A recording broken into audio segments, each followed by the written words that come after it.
रहमतुल्लाह अलैह दरवेश थे दिल्ली के, बहुत सारे लोग मुरीद थे। एक बड़ा खिदमत गुजार मुरीद था, मजदूरी करता था, गरीब था, तो 6 बेटियां थी उसकी। हजरत साहब के पास रोज आके कहता, हुजूर बच्चियों के लिए दुआ करें, अल्लाह कोई असबाब पैदा कर दे। एक बच्ची की शादी का खर्चा 1000 दिनार है और मैं गरीब हूं। हजरत साहब दुआ कर देते।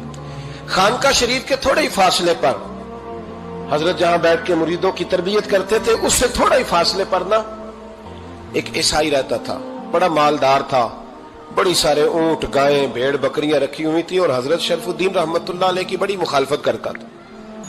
और ये जो आपका गरीब मुरीद था, ये उसका पड़ोसी था। एक दिन बुला के ना उनको कहने लगा कि तू किधर जाके जो है वो टकरे मार रहा है, वहां से कुछ नहीं मिलने वाला।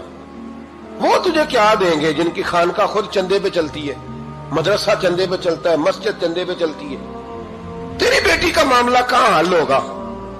तो उस दरवेश ने कहा कि तू मेरे पीर को नहीं जानता, तू अजय मेरा महबूब नहीं डिठा, तो पता नहीं ना, तू इस रस्ते का मुसाफिर नहीं, तू नहीं जानता। उनका बस चले ना तो वो हर कीमत में मेरी बेटियों की शादी करा दे। अब वो ईसाई था, कहने लगा अच्छा चलो ठीक है, अगर इतनी बात है ना तो जाओ उनसे जाके कह दो कि 6 साल के लिए मेरे साथ मुआहदा कर लें, तो मेरे जानवरों को चारा डाल दिया करे, 6 साल ड्यूटी करे, मैं 6000 दिनार दे देता हूं। वो मेरे साथ 6 साल मेरे जानवरों को चारा डाले रखते हैं ना, अब चारा डालने के लिए एडवांस पैसे दे के। अब तो लोग उन्हें भी गुलाम ही बना लेते हैं, बड़ी थोड़ी तनख्वाह देते हैं, जुल्म करते हैं, पूरा मुआवजा नहीं देते। हजरत शेख शरफुद्दीन के बारे में वो कहने लगा, जब अपने पीर से जाके कह के मेरे जानवरों को 6 साल चारा डाले, मैं 6000 दे देता हूं, तू जो कहता है हर कीमत पे जाने को तैयार है। उसने जब ये बात की तो मुरीद ने नाराज हो गया, वो लड़ाई हो गई, गिरबान पकड़ लिया, झगड़ा हुआ, बात बड़ी दूर गई। इस तरह की बात करता मेरे हजरत के बारे में, तेरे जैसे कई मैं वहां काम पे रखा दूं। जब वो बड़ी बहस हुई, बात मोहल्ले में, इलाके में फैल गई, दुनिया ने सुन ली, तो शेख शरफुद्दीन तक भी पहुंच गई। इस तरह झगड़ा हुआ है। लोग सो गए इशा की नमाज के बाद। हजरत साहब ने ना सर पे कपड़ा लिया, उस ईसाई के दरवाजे पे दस्तक दी, वो बाहर आया, फरमाने लगे लोग तो सोच समझ के मुलाजम रखते हैं, तूने भी तो सोच ही लिया होगा, तभी तो मुझे ऑफर की है। तू अपनी ऑफर पे कायम है? वाकई मुझे रख लेगा और 6000 दिनार दे देगा? कहने लगा जा बाबा काम कर अपना। फरमाया नहीं, तूने इतने लोगों में बात की, इतनी बहस हुई, तो कायम है? कहने लगा मैं तो कायम हूं, पर आपने नहीं कायम रहना।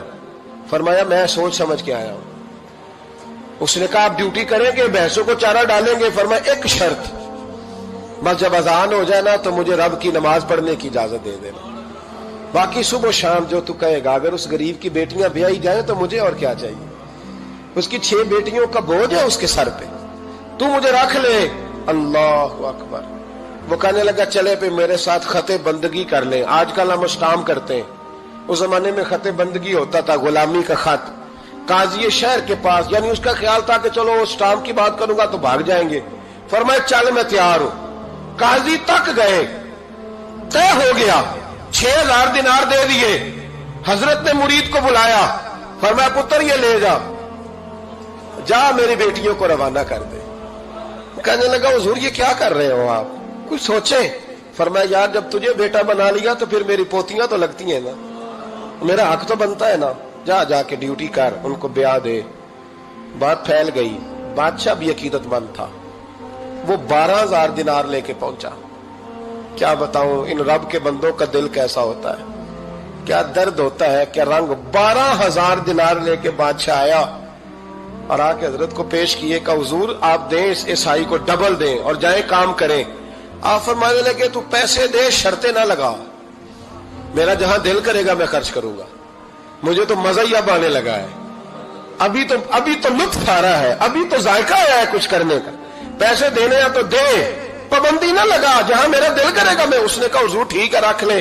हजरत ने फजर मस्जिद में पढ़ी, जेब में 12000 दिनार थे, ऐलान फरमाया भी किसी और की बेटी भी बैठी है तो पैसे मेरे पास है।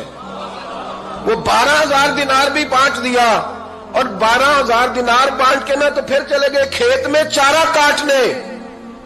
उस ईसाई को किसी ने बतलाया कि उनके पास तो 12000 आया है, पर तुझसे जान नहीं छुड़ाई उन्होंने, कि वादा ये हुआ था कि 6 देंगे तो जाएंगे, जब तक देंगे नहीं तेरे घर में काम करेंगे। वो ना चारा काट रहे थे, हजरत साहब तो वहां पहुंच गया, दूर जाके खड़ा हो गया, कहने लगा बाबा پہلے تو میں نے مسلمانوں کے اخلاق سنے تھے، اب تو میں نے دیکھ بھی لیے۔ پر یہ بتا، جب 12,000 آیا تھا جان کیوں نہیں چھڑائی؟ تو حضرت چارہ کاٹتے کاٹتے رو پڑے، فرمانے لگے تو نہیں نہ جانتا یہ بیٹیاں سانجی ہوتی ہیں، پتہ نہیں نا؟ میرے رسول پاک نے تو حاتم تائی کی بیٹی کے سر پہ کپڑا رکھ کے کہا تھا بیٹیاں برابر ہوتی ہیں، تو یہ نہیں پتا جب اس کی 6 بیٹیوں کی شادی ہوئی ہے میرے اندر روحانیت کتنی بڑی ہے۔ فرمایا پھر 12,000 آیا ہے تو 2-4 بچیاں پھر گئی ہیں، تو یہ نہیں پتا میں اندر سے راضی کتنا ہوں، میں تیری نوکری کرتا رہوں گا، پتہ نہیں اللہ کتنی بیٹیوں کو بیاہ دے گا۔ اتنا رویا وہ عیسائی کے پیروں میں بیٹھ گیا، کہنے لگا بابا میں نے تیری مخالفت کی ہے پر تیرے قریب آ کے پتہ چلا ہے کہ تو بہت اونچے اخلاق کا مالک ہے، اور اگر تیرا یہ مقام ہے تو تجھے اخلاق سکھانے والے محمد عربی کی شان کتنی ہوگی۔ ظالم کی بولیے جاتے نہیں لوگ جھوٹے گواہ بن کے، وکیل صاحب کو نہیں پتا ہوتا کہ یہ بندہ مجرم ہے جو میرے پاس آیا، کیا مجرموں کے وکیل نہیں ہوتے؟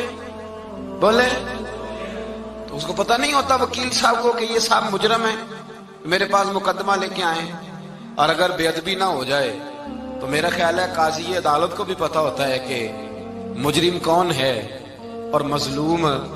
میرے نبی پاک صلی اللہ علیہ وسلم نے اس قدر زیادہ سختی فرمائی اس مسئلے میں، فرمایا جس کو پتا تھا کہ فلاں آدمی ظالم ہے، ظلم کر رہا، پھر وہ ظالم کا گواہ بنا یا اس نے ظالم کی مدد کی، کتنی کی؟